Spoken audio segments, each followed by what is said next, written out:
Hello दोस्तों, तो कैसे हैं आप सभी लोग। आई होप आप लोग अच्छे होंगे और आप लोगों की तैयारी अच्छे से चल रही होगी। और देखिए, तैयारी आप कितना भी कर लीजिए लेकिन पीवाईक्यू लगाना मस्ट है, बहुत ही ज़रूरी है। पीवाईक्यू लगा करके ही जाइए। और रेलवे का तैयारी कर रहे हैं, एसएससी के किसी भी एग्ज़ाम के लिए तैयारी कर रहे हैं, सबका मैथ सेम होता है, तो किसी का भी पीवाईक्यू लगाइए। क्योंकि पीवाईक्यू में हर एक क्वेश्चन नहीं पूछा जाता है, कुछ चुनिंदा क्वेश्चन ही पूछे जाते हैं। तो इसलिए आप लोगों को उस जो एग्ज़ाम में पूछे जाते हैं, जो एग्ज़ाम ओरिएंटेड क्वेश्चन होते हैं, वो आप लोगों को पीवाईक्यू में ही मिलेंगे। और उन्हीं सब को बार बार रिपीट किया जाता है, ठीक ना। बस अंक चेंज कर दिया जाता है, डिजिट चेंज कर दिया जाता है। तो आप लोगों को पीवाईक्यू लगाना बहुत ज़रूरी है, पीवाईक्यू ही लगाइए, ठीक ना। कॉन्सेप्ट पढ़ करके पीवाईक्यू से ही प्रैक्टिस कीजिए। इससे बेस्ट तरीका, मतलब कम समय में आपको अच्छा आउटपुट मिलेगा, ठीक ना। तो चलिए, आज हम लेकर के आ गए हैं RPF constable math question paper लेकर के आ गया हूँ 10 तारीख 3 महीना 2025 को, जो इसी साल अभी कुछ ही दिन पहले पूछा गया है 3rd शिफ्ट में। तो इसमें जो जो क्वेश्चन पूछे गए हैं मैं लेकर के आया हूँ। देखिए, तो इसमें सबसे पहला क्वेश्चन क्या कर रहा है। देखिए, इसका जो पीडीएफ है टेलीग्राम चैनल पर मैं डाल दूंगा, उसका लिंक डिस्क्रिप्शन में है। और इस पीडीएफ को लिंक कर दिया हूँ डिस्क्रिप्शन में, वहाँ से भी आप डाउनलोड कर सकते हैं, तो ठीक है। तो देखिए क्या कर रहा है, कह रहा है एक 242 मीटर लंबी रेलगाड़ी विपरीत दिशा में 9.5 किलोमीटर की चाल से चल रहे एक व्यक्ति को 24 सेकंड में पार करती है। रेलगाड़ी की चाल किलोमीटर प्रति घंटा बताइए। देखिए विपरीत दिशा में, मान लीजिए इधर से रेलगाड़ी जा रही है, ठीक ना, जो कितनी है 242 मीटर लंबी है। इधर से कोई व्यक्ति आ रहा है, ठीक है, कितने से 9.5 किलोमीटर प्रति घंटा की चाल से, ठीक है। तो ये दोनों एक दूसरे से के विपरीत जा रहे हैं लोग। ये इधर आ रहा है और ये इधर जा रहे हैं, इसका मतलब चाल जुड़ेगा। जब एक ही दिशा में जाते हैं तो चाल घटता है, जब विपरीत दिशा में जाते हैं तो चाल जुड़ता है। बस इतना याद रखिएगा। अब देखिए, हम एक काम करते हैं, रेलगाड़ी की चाल पूछ रहा है तो रेलगाड़ी की चाल मान लेता हूँ यक्स है। तो रेलगाड़ी की जो चाल है वो चाल है कितना मान लेता हूँ, यक्स किलोमीटर प्रति घंटा है, यक्स किलोमीटर प्रति घंटा है। देखिए, तो चाल बराबर क्या होता है, चाल बराबर होता है दूरी बटा समय, दूरी बटा समय, ठीक है, इतना होता है। तो देखिए, तो चाल दोनों का जुड़ जाएगा, इसका यक्स है और उसका 9.5 है, ठीक ना, इतना है। अब देखिए इतना हो गया, बराबर दूरी कितना है, तो दूरी इसको पार करने के लिए रेलगाड़ी खुद की दूरी चलती है, खुद की दूरी पार करती है। तो इसकी जो खुद की दूरी है वो कितनी है, 242, ठीक ना। अब बटे कितने समय में पार करती है, बटे समय ना, तो बटे समय क्या है 24 सेकेंड। अच्छा, ये मीटर पर सेकेंड है, मीटर अब बटे सेकेंड है। तो मीटर बटे सेकेंड को हम लोग को किलोमीटर प्रति घंटा में चाहिए ना, ये किलोमीटर प्रति घंटा में है, तो इसको भी किलोमीटर प्रति घंटा में बदलने के लिए देखिए हमने बता चुका है, जब आपको मीटर पर सेकेंड से किलोमीटर प्रति घंटा बदलना हो, मतलब छोटका से बड़का में जाना हो, तो बड़का वाला ऊपर रहता है, छोटका वाला नीचे रहता है। ऐसे ही किलोमीटर प्रति घंटे से आपको मीटर पर सेकेंड में जाना हो, तो जो छोटा वाला होता है वो ऊपर होता है, जो बड़ा वाला होता है वो नीचे होता है। इतने से ही गुणा करते हैं, ठीक है। तो ये आप लोग को याद होना चाहिए, इतने से गुणा करते हैं। अच्छा, एक बात बताइए, मीटर पर सेकंड है, इससे हम लोग को जाना है कितना, बड़का वाला में, तो बड़का वाले से यानी 18/5 से आपको गुणा करना पड़ेगा। 6 दूनी 6 3 18, 6 चौगु 24, ठीक है। देखिए 5 चौगु 20, ये 20 है ना, इसको आप क्या लिख सकते हैं, 20 लिख सकते हैं, ठीक है। यहाँ से 2 से भाग कर दीजिए, 2 कम 2 जीरो हो जाएगा। यहाँ से 2 भाग करेंगे, 2 कम 2, 2 दूनी 4, 2 कम 2, दशमलव है, एक जीरो है, तो एक अंक पर इसको काटेंगे तो एक अंक पे दशमलव लग जाएगा। बस यही होता है कलाकारी। अब देखिए x प्लस 9.5 बराबर 12.1, ठीक है। अब इसको घटाएंगे। अच्छा, एक काम करते हैं, यहाँ पे 3 बचा हुआ है, 3 से गुणा करना पड़ेगा, 3 से गुणा करेंगे तो 3 कम 3, ठीक है, 3 से गुणा करेंगे, 3 कम 3, 3 दूनी 6, ठीक है, पॉइंट यहाँ पर लगाया, 3 कम 3, ठीक है। अब देखिए क्या हो जाएगा, तो x बराबर क्या हो जाएगा, इसको घटाएंगे, इधर 5 जाएगा, इधर एक हासिल देगा। देखिए a प्लस है, इधर 9.5 इधर घट जाएगा, तो इधर घट जाएगा तो 13 हो जाएगा, 13 में से 5 जाएगा 8 हो जाएगा। 8 किस में है, तो एक इसमें है, एक इसमें है, इससे काम नहीं बनेगा, एक अंक पे दशमलव हो जाएगा। अब यहाँ बचेगा 5 बचेगा, यानी इधर दे देंगे 15, 15 में से 9 6 15, 6 हो जाएगा, ठीक है। यहाँ पे बचा है 3 एक हासिल इसको दिया है तो 2 बचा, यानी 26.8 किलोमीटर प्रति घंटा। ये क्या हो जाएगा, आंसर हो जाएगा। हालांकि एक ही ऑप्शन में दिया है, ए वाले में ही। इतना समझ में आया। फिर देखते हैं अगला क्वेश्चन क्या कर रहा है। अगला क्वेश्चन बेहद ही आसान सवाल है। देखिए कह रहा है 8 संख्याओं का योग 888 है, 8 संख्याओं का योग 888 है, तो उनका औसत बताइए। देखिए, तो आप लोगों को पता ही है जब संख्याओं से योग में भाग कर दिया जाता है तो औसत निकल जाता है। तो औसत बराबर क्या हो जाएगा, सीधे भाग कर दीजिए 888 में 8 से, तो 8 एकम 8, 8 एकम 8, 8 एकम 8, बस ये वाला ऑप्शन सही हो जाएगा। ठीक है, इतना समझ आ गया। अब आगे वाला क्वेश्चन देखिए। आगे वाला क्वेश्चन क्या कर रहा है 30 वस्तुओं का लागत मूल्य x वस्तुओं के अंकित मूल्य के बराबर है। अच्छा देखिए, 30 वस्तुओं का लागत मूल्य यानी 30 वस्तुओं का जो CP है ना, कह रहा है x वस्तुओं के अंकित मूल्य x वस्तुओं के मार्क प्राइस यानी MP पर बराबर है। ठीक है, तो एक काम करते हैं, CP इधर MP को इधर बुला लेते हैं, MP अनुपात निकाल लेते हैं, तो x/30 हो जाएगा। ठीक है, इतना हो गया। इसको आप इतना रोके रहिए। अब क्या करा आगे, यदि लाभ 20% है। अच्छा एक काम कीजिए, लाभ 20% है तो 20% का फ्रैक्शन क्या होता है, 20% का जो फ्रैक्शन होता है 20/100, 20 से कम 20, 20/100 यानी 1/5 होता है। ठीक है, यानी 5 यानी ये CP होता है। हमेशा जो लाभ है या हानि है हमेशा CP यानी क्रय मूल्य पर निकलता है। ठीक है, तो क्रय मूल्य कितना है 5, प्रॉफिट कितने का हो रहा है, ये प्रॉफिट है, प्रॉफिट कितने का है 1, ये प्रॉफिट 1 का है। तो देखिए CP कितना निकल गया 5 निकल गया, ये प्रॉफिट कितना निकल गया 1 निकल गया। तो ये दोनों को मिला करके देखिए, दोनों को मिला करके 5 1 कितना हो जाएगा 6, 5 1 6 यानी MP कितना हो जाएगा, दोनों को मिला के होता है, जो प्रॉफिट है उसको और जो 5 है उसको दोनों को मिला देंगे यानी 6, यानी MP कितना आ गया 6 आ गया। अच्छा यहाँ पे MP कितना है 30 दिया है, यानी 30 बराबर 6, यानी यहाँ पे भी MP का मान 30 है, हम लोग के अनुसार MP का मान 6 है, ये दोनों आपस में बराबर होगा। जब 6 से काटेंगे तो 1 का मान कितना आएगा 6 5 30, यानी 1 का मान कितना आएगा 5 आएगा। ठीक है, पूछा गया है x का मान बताइए। तो अच्छा x का मान बताइए। ठीक है ना, यहाँ पे 5 CP क्या है 5 है, CP जो है 5 है और ये का मान 5 है, तो 5 5 कितना हो जाएगा 25, ये क्या हो जाएगा CP का ही मान पूछ रहा था तो 25 हो जाएगा, ये क्या हो जाएगा आंसर हो जाएगा। ठीक है, तो फिर देखिए आगे वाला क्वेश्चन क्या कर रहा है, इतना समझ में आ गया। अब देखिए ये ला है एलिगेशन, मिक्सचर एंड एलिगेशन से, ठीक ना, मिश्रण से। देखिए कह रहा है दो प्रकार के चावल जिनकी कीमत 50 रुपये और 70 रुपये kg है को एक साथ मिलाकर एक ऐसा मिश्रण बनाया जाता है जिसकी कीमत 60 रुपये प्रति kg है। दोनों प्रकार के चावलों को किस अनुपात में मिलाया जाना चाहिए। अच्छा एक काम करते हैं, देखिए दो प्रकार के चावल कितने हैं, एक 50 है, एक कितना है, एक 70 है। ठीक है, इन दोनों को मिला करके कितने में बेचना है, 60 में बेचना है। तो बस इसका ले लीजिए एलसीएम। देखिए 70 में से ज़्यादा वाले में से कम वाले को हटाया जाता है, 70 में से 60 जाए 10 अनुपात, 60 में से 50 जाए 10, यानी कट के क्या हो जाएगा 1:1 हो जाएगा। यही क्या हो जाएगा आंसर, जो कि C ऑप्शन में है, यही आंसर हो जाएगा। ठीक ना, इतना समझ में आया। देखिए अगला क्वेश्चन कह रहा है, एक व्यापारी अपने माल का विक्रय मूल्य लागत मूल्य से 90% अधिक निर्धारित करता है, वह अपना माल 18% छूट पर बेचता है, तो उसका लाभ प्रतिशत ज्ञात कीजिए। देखिए ऐसे क्वेश्चन को ना डायरेक्ट फ्रैक्शन से करते हैं।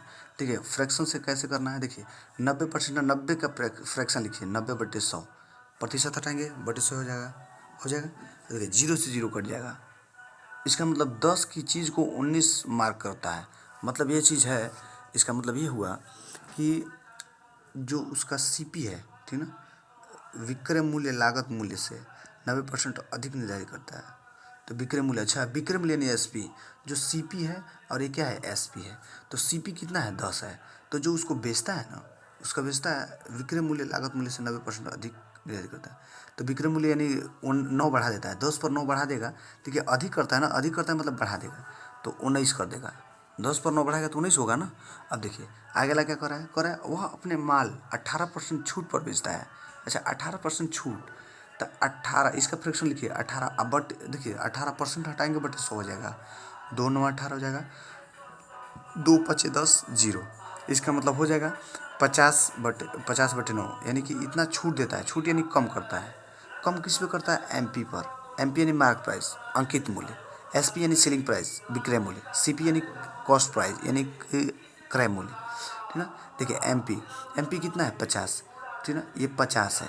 अब 50 पर क्या कर रहा है, छूट दे रहा है 9 रुपये का, 9 रुपये यानी बेच कितने में दे रहा है 41 में। ठीक ना, इतना क्लियर हुआ। अब देखिए इसको आप गुणा कर लीजिए। देखिए अब जो खाली है उसको भर लीजिए, जो खाली रहता है ना उसको इस साइड वाले से भरते हैं, इतना याद रखिएगा। ये 19 हो जाएगा, इसको इधर से भर देंगे कितना जाएगा 41 हो जाएगा। ठीक है, अब क्या पूछ रहा है, कह रहा है उसका लाभ प्रतिशत ज्ञात कीजिए। लाभ प्रतिशत में CP और SP से निकल जाएगा, तो इसको अब आप भूल जाइए, इसको आप छोड़ दीजिए। अब इसको देखिए, इसका इतना ही काम था। अब इसको जब गुणा करेंगे तो 410 हो जाएगा। इसको गुणा करेंगे 19 कम 19 से 19 का 9 हो जाएगा, हासिल 1। 19 को 76 कितना हो जाएगा, 75 हो जाएगा, 77 हो जाएगा, 76 77 हो जाएगा। अच्छा देखिए, 410 रुपये का खरीद के लाया था, 779 रुपये में बेच दिया है। फ़ायदा कितने का हुआ है, तो फ़ायदा कितने का हुआ है, देखिए 9 में से 0 जाए 9, 7 में से 1 जाए 6, 7 में से 4 जाए 3, यानी इतने में बेच दिया है। हमेशा जो लाभ है या हानि है हमेशा सीपी पर ही निकलता है। सीपी यानी सीपी हमेशा नीचे रहेगा, 4/10 हो जाएगा। प्रतिशत बनाने के लिए 100 से गुणा, 0 से 0 काटेंगे, इधर क्या बढ़ जाएगा, एक इधर 0 हो गया। इसका मतलब अब इसको काट के देखिए, ये 10 0 यहाँ से काट के यहाँ लगा दीजिए। अब 41 से काटिए तो 41 बच्चे कितना हो जाएगा, 41 बच्चे 5 से काटिए तो भूल जाइए। ये पता नहीं क्या गलत हो रहा है, इससे भी कुछ हो रहता है, पता नहीं लेकिन क्या इसमें गलत हो रहा है। देखिए तो एक काम करते हैं, तो 90 हो जाएगा प्लस में, ठीक है, अधिक कर रहा है ना, अधिक उतना 90 प्लस में जाएगा, ठीक है। देखिए छूट दे रहा है, छूट देने -18 कर देंगे। यहाँ पे प्लस है, यहाँ minus, plus into minus minus होता है, ठीक है। 90 गुणे 18/100, इसको सॉल्व करते हैं, 1 0 से 1 0 खत्म, ठीक है। यहाँ से इसको 18 ना हुआ 162 होता है, 1 अंक पर दशमलव, 1 अंक पर दशमलव, यानी इसका मान इतना आ गया, ठीक है। इतने का मान इतना आ गया, ठीक है। यहाँ पे 18 में से 90 में से 18 जाए, 10 में से 8 जाए 2 हो गया, ठीक है। 8 में से 1 जाए 7 हो गया, -16.2। इसको हटाएंगे तो 55.8 आ जाएगा, 8%। यही क्या हो जाएगा, आंसर हो जाएगा, जो डी वाले ऑप्शन में दिया है, ठीक है। इस फार्मूला से भी करेंगे, ये भी बेस्ट वे होता है, ठीक है। टाइम कंज्यूम होने से बचा देता है, लेकिन कॉन्सेप्ट इसमें लगता है लेकिन पता नहीं इसमें क्या गलती कर रहे हैं हम लोग, ताकि नहीं हो रहा है। हो सकता है अगर आप लोगों को समझ में आए तो एक बार कमेंट कीजिएगा कि क्या हमने गलती किया है, ठीक है। आप लोगों से भी सीखने को हमको बहुत कुछ मिलता है, ठीक है। देखिए अब अगला क्वेश्चन देखिए, अगला क्वेश्चन कह रहा है कि दो बैंक ए और बी क्रमशः 3.5% और 6% वार्षिक दर पर ऋण देते हैं। चेतन प्रत्येक बैंक से 42,000 रुपये की राशि ऋण पर लेता है। 2 वर्ष बाद चेतन द्वारा दोनों बैंकों का भुगतान की गई साधारण ब्याज की राशियों के बीच धनात्मक अंतर ज्ञात कीजिए। ऐसे काम करते हैं, 2 वर्ष दोनों ही, देखिए ए और बी क्रमशः, ठीक है, 2 बैंक ए और बी हैं, क्रमशः दोनों 2 साल के लिए इतने इतने % वार्षिक साधारण ब्याज पर दर देते हैं, ठीक है, जो ब्याज है देते हैं। मूलधन तो एक ही है, ठीक है, एक ही है। तो ऐसे काम, ऐसे देखिए, ऐसे साधारण ब्याज में करते हैं, सीधे इस प्रतिशत का ही आंसर ले लेते हैं, जो दर होता है उसी का अंतर ले लेते हैं। जब अंतर पूछा है तो इसी का अंतर लेंगे। जब 3.5 और 6 का जब अंतर लेंगे आप लोग तो 2.5 आ जाएगा। 6 में से जब 3.5 घटाएंगे तो 2.5 आ जाएगा, 2.5 आ जाएगा। प्रतिशत हटाएंगे तो बटे 100 हो जाएगा, ठीक है। कितने साल के लिए है, 2 वर्ष के लिए, तो 2 लिख देंगे। अब गुणे कितना रुपया है, तो 42,00 और फिर 00, ठीक है। कितना हो गया, बस इसी को सॉल्व कर देंगे। ये 10 को हटाएंगे तो 1 0 खत्म हो जाएगा, 2 0 से 2 0 खत्म, ठीक है। 25 दूनी हो जाएगा 50, ठीक है, इसका मतलब हो जाएगा 50। अब इसको गुणा कर दीजिए, ठीक है। 42 0 में 50 का गुणा करेंगे तो क्या हो जाएगा, 2 0 है तो 2 0 लग जाएगा।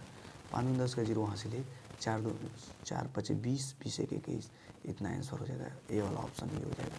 देखिए इतना बड़ा क्वेश्चन कितना कितना स्टेप करना पड़ा, ठीक है, इतने में ही ख़त्म हो जाएगा। बस समझना चाहिए, ठीक है, समझ में आना चाहिए। आप जब अच्छे से समझेंगे तो आपको करने में क्वेश्चन कोई दिक्कत नहीं होगा। इतना बड़ा क्वेश्चन था, इतना बड़ा लैंग्वेज था, लोग देख करके इसको स्किप कर देंगे, छोड़ देंगे, लेकिन कितना आसान सिंपल सा इसका आंसर आ गया, ठीक है। देखिए आगे वाला क्वेश्चन क्या करें, एक खाली भंडारण टैंक में 56 लीटर पेट्रोल डालने पर 100% खाली रह गया, 10% खाली रह गया। भंडारण टैंक को भरने के लिए उसमें कितने पेट्रोल डालना होगा, ठीक है। कह रहा है कि इसका निकटतम दशमलव पूर्णांक तक ज्ञात कीजिए, ठीक है, यानी निर्धारित लगभग ज्ञात करना है, ठीक है। देखिए इसको क्या करते हैं, 56 लीटर भरने में 10% खाली हो जाता है, यानी 56 लीटर डाल दिए तो इसका मतलब 100% कोई भी चीज़ भरता है, ठीक है। तो जब हम 56 लीटर डाल दिए तो उसका जो है 90% भर गया, तभी ना 100% में 10% खाली है, ठीक है। जो पूछता है उससे सीधे गुणा कर देते हैं।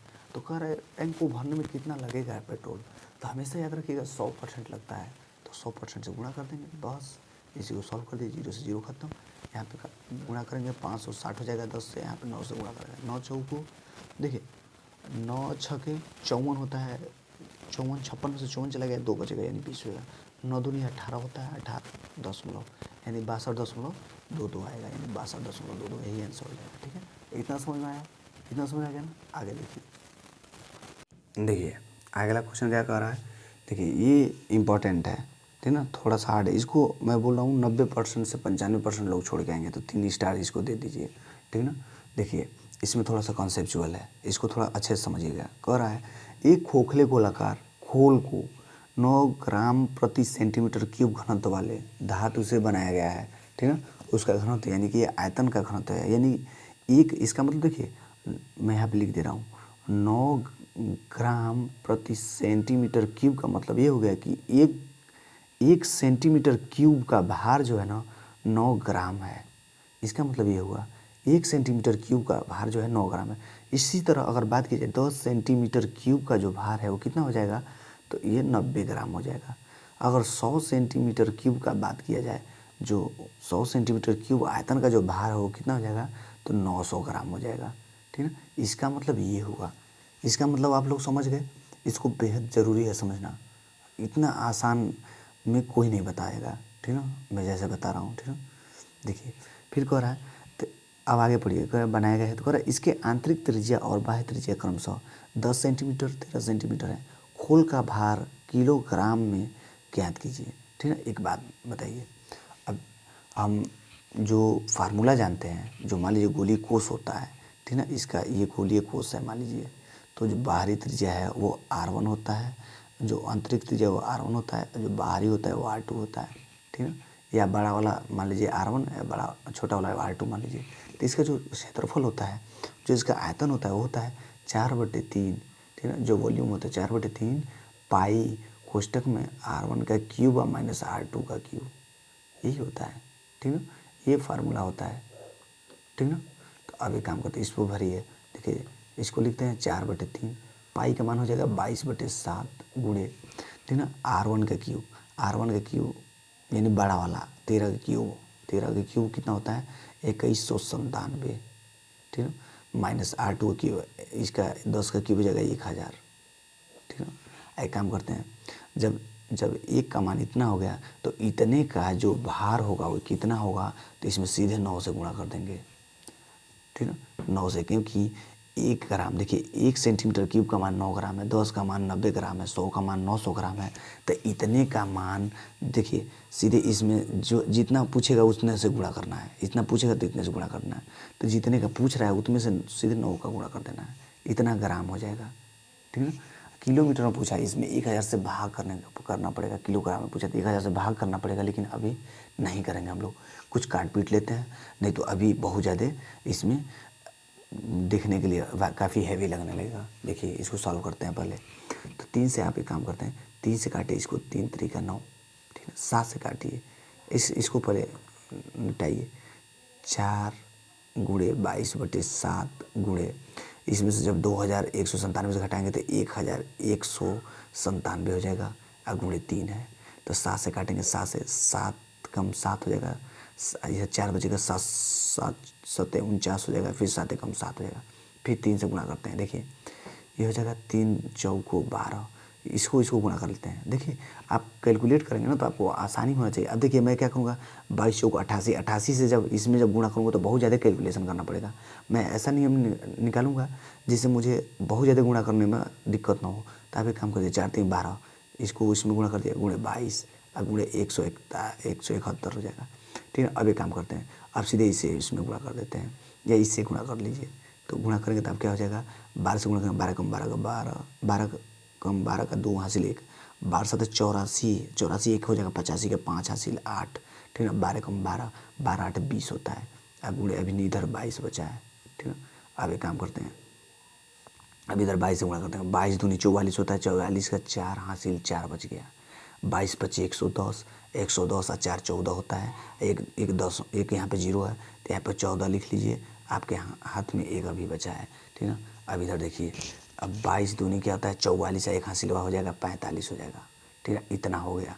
अब केजिंग पूछा है तो 1000 से भाग करना पड़ेगा, 1000 से भाग करेंगे तो भी का मान आएगा 45.144, ठीक ना।